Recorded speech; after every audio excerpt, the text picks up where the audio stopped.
Hi, boys and girls. It's Mrs. Boland. Hopefully you remember me from last year when we talked about your safety as part of our child safety program.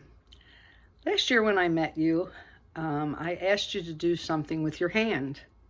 I asked you to draw your hand, and in each finger we put a safety idea that would help protect you. It was called a protection pledge.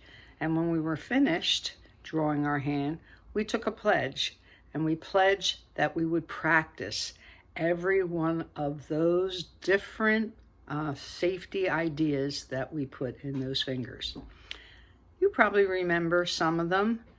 One was, you can say no to an adult anytime you feel uncomfortable.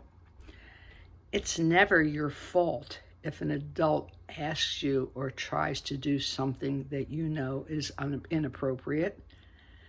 That you should never be asked to keep a secret, and that if you are asked to keep a secret, it is wrong to do that, and that you must tell somebody that you trust, so that no adult, no matter whether you know them or whether they're a stranger or whether they're a relative, no adult is allowed to take advantage of you at any time that you are a teenager or growing up. So today we're going to talk about something else. Today we're going to talk about boundaries. Boundaries, we told you last year, were distances that we use to stay away from people that we don't know. One of the boundaries we talked about was using a hula hoop, where you would step inside a hula hoop, and that would be your safety area, and that no stranger or no one that you didn't know would get closer to you than that. That's a way of protecting yourselves. When we talk about boundaries, we think about, games. We have boundaries in all kinds of sports, and the idea of boundaries is to keep us safe. If you were playing football and you ran outside the sideline and somebody chased you out and knocked you down, that would be against the rules because the boundaries are there to keep you safe.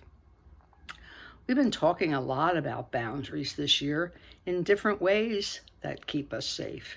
For instance, we're in the midst of a pandemic, so we have to learn some things to keep us safe so that we do not get the coronavirus.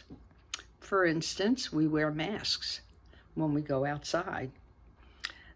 We stay 6 feet apart from people when we're in a store. We follow certain guidelines about washing our hands so that we don't get infected.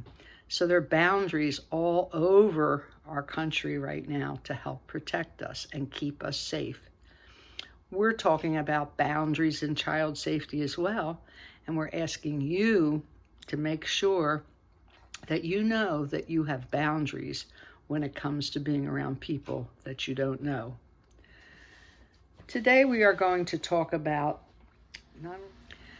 I want you to think about how easy it is to set boundaries, but how hard it is to keep those boundaries in place. For instance, seatbelts. Years ago, we knew that seatbelts would keep us safe, but lots of people didn't use them.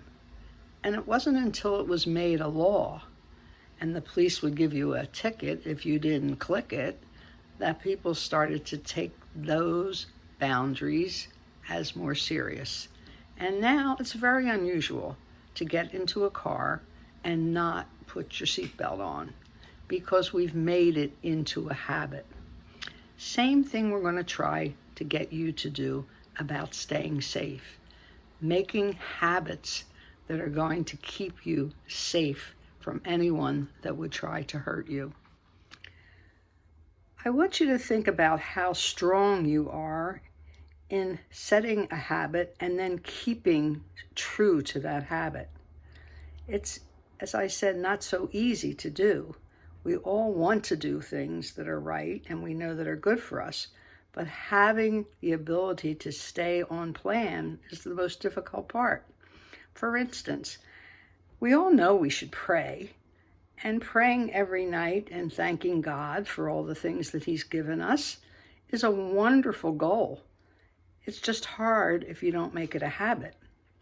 I always used to tell kids when I was teaching school, when you go to bed at night, put your shoes way back under the bed. Push them back as far as you can. And then in the morning, when you get up and you're looking for your shoes, already you're down on your knees. When you're down there getting your shoes and you're already on your knees, it's a good time to continue practicing the habit of praying and saying thank you to God and hoping that He will give you a wonderful day. Habits are hard to complete and to form, but we can do it because we're strong. And when we are strong and when we make up our mind to it, usually we can accomplish our goals. I want you to think about your qualities and how strong you are. So we're going to do a project, and it's going to take us about 5 minutes. And I'm going to ask you to do something that will be very similar to what we did in our last lesson last year.